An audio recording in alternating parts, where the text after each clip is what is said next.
Grabe atong nastoryahan karon, daghan kaayo and I'm so happy. Murag Super! nigaan kaayo akong paminaw. Especially nga ka nag-reminisce na to tong past. I love doing this podcast with you, Gyud. Thank you. As in, kanang happy jud kay ko always. I have one question before we end. Some sort of, like, baka makahatag ka ani o kanang wisdom sa viewers o sa ako apod. If you could go back, would you still choose to live alone as a student? Yes, I think. Yes, I think. Nanapod.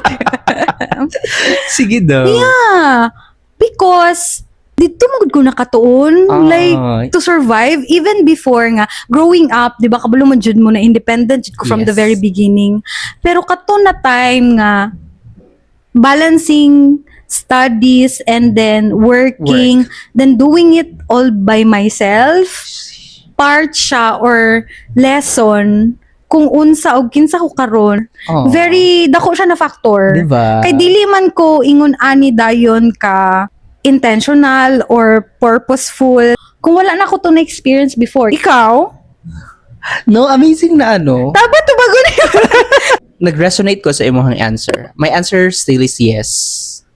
Balag unsa kalisod akong giagian because the survival skills ba dito jud siya na-cone. Emotional independence yun. Yes, lahi gyud. Like, grabe ang homesickness na ko before katong first year college ko nga gusto na ako everyday na kumuli. Gilabanan jud ako siya. Tapos I mean look at me now. Kaya jud ako mo survive. Kaya jud ako mo survive alone. I can do all things by myself. But luckily of course I have partner. And at the same time katong freedom nga ginapangita nako before, it's a different freedom karon kasi ang freedom nako before kay makigmingle with others, with classmates, group study, dugay mo uli. Naka-learn pud ko ato. Pero lahi pud ang freedom nga gihatag niya karon. Nga somehow nagamit nako siya. Ang freedom karon nako while having our own homes, freedom of peace. Freedom of control, kanang you can always decide I agree. nga say color sa akong furniture unsa kada ko ang imong appliance, the learning and the experiences I have had when I was living alone as a college, siya gyud ang nihon as Junald na very independent. Yes, I love that. Yeah. Okay, let's do the beb talk. Let's do the Okay, bed let's talk. do the beb talk. My beb talk for everyone is, let's not forget to thank ourselves. Kailangan nato pasalamatan version sa atong self nga ni survive sa noodles o sa egg, so that our version karon nga maka-afford sa steak Yeah. will exist. Oh, So I think that's why yeah. impactful. Diba? Grabe ako realization pag storya na to kaganina, emotional kay ta. We just had our steak last Yeah. night. Let's not forget to be grateful gihapon ato nga time. Mao nang pagpangutanan nimo sa ko if I will still choose that life. Diba? Yes. Kasi kung wala to nag-exist, kung wala ko ni survive sa noodles, boiled egg, o mga canned goods before, dili mag-exist ang Ruth Angela nga makakaon og steak. Ah, Right? no, like, very thankful. Yeah. My beb talk is sometimes it's so good sa feeling to reminisce your past para ma-humble down ka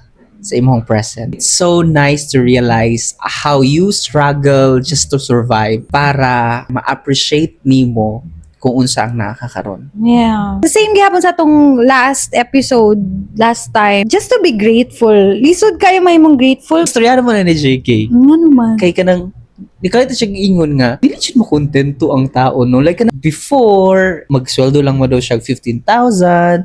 Karon nga, medyo dako-dako na yung sahod kay look forward og nagakanang naghihap yung hunger. Inkumurag natural po jud na siya sa tao. Lisod kaayo maging grateful. Lisod jud kayo. Oo. Thank you, Beb, sa time again. Na ako'y na-realize kagabi lang ni. Kasi when we create our topics for podcast, wala na mo siya ginastoryahan. Wala yun. mag-cite lang mig topic nga wala pa na mo na-discuss. That's the general rule. Na dapat wala na mo siya na storyahan. Because dili lang man ni siya for the people who will be listening to us.